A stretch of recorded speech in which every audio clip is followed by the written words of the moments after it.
I'm Hope Yoder, owner of Designs by Hope Yoder, where we specialize in machine embroidery, sewing patterns, and SVG artwork files that you can do crafty things with.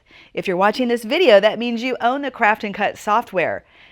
This video will serve the purpose of showing you a little bit of inspiration working with felt. There's all types of felt on the market, and hopefully your die cutting machine will cut different types of felt because they're so fun to work with. Felt is very forgiving. You can do a lot of things with it. We've made some really tiny little samples just to show you what you can do to get your imagination started.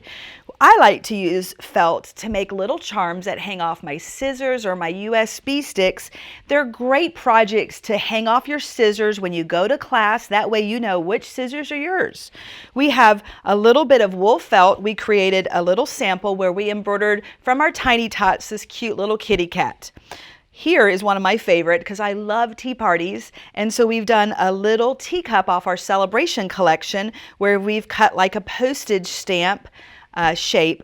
And then this has two different types of medium that we've talked about on these videos, and one is the Craftex, and we fused wool felt with Applique Wonder to the back of that. Now, do you ever go to baby showers? Wedding showers? Maybe you want to cut simple shapes. Look at these, just little cut shapes that you could hang off a little miniature clotheslines to set a table, party favor, glue on a candle, just about anything. So we're going to start with showing you how to treat and work with felt. When working with felt, there's a lot of different types of felt on the market, and you just want to experiment with that and see which felt products cut well with the cutter that you own. There is acrylic felt, which I have here shown on the mustard and the gray, and these you can find at any type of a craft store. Acrylic felt is actually made from recycled bottles. Some machines I find of mine, it cuts great, and some I have to prepare it a little bit differently. And then my favorite to work with is actually a wool felt blend, and that's what is shown here. Now, however you're going to use your felt for whatever project, there's two ways that I personally like to cut felt.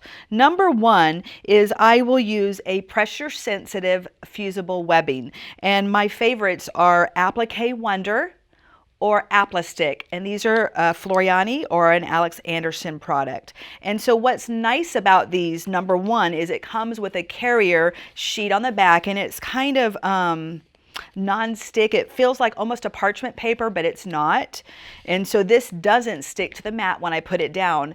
Also, the fact that it is pressure sensitive, when I'm done cutting out my sample, and if I want to use it in applique or fuse it to something and straight stitch it, it stays in place and it won't shift. So that's a big plus.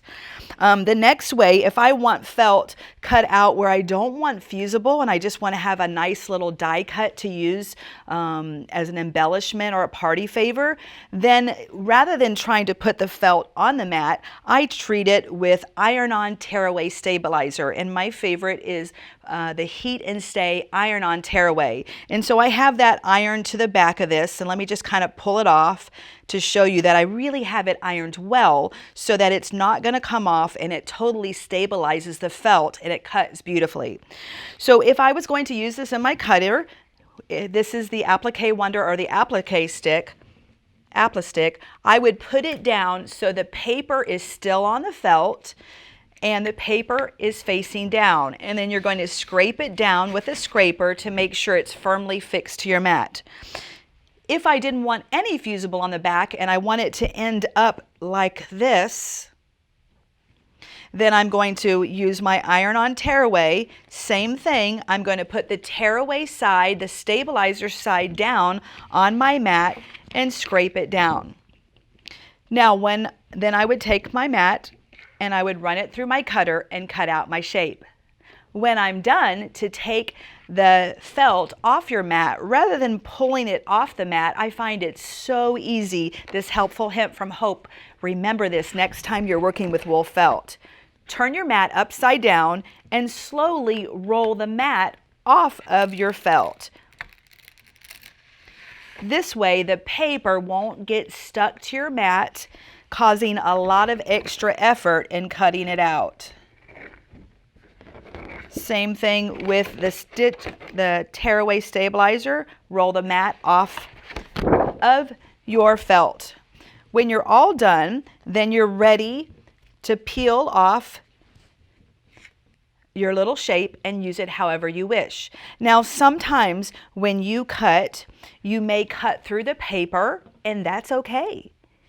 Or you may just cut the felt and leave the paper uncut. That's also okay. Either way will work perfect. Your end result will be the same. Now, if you're doing just felt and you don't want any fusible, when you're done, very slowly pull the tearaway stabilizer off, or you could warm it with an iron quickly and then it'll pull off a little easier. And when you're all done, you've got your shapes to use however you wish. So give felt a try. You can buy some stores, I found wool felt, they're starting to carry that now. You'll just want to test cut everything on your cutter to see what settings work great for you and what type of felt works best for your application. I hope you've enjoyed this video and I've inspired you to work with felt today. Until next time, happy crafting!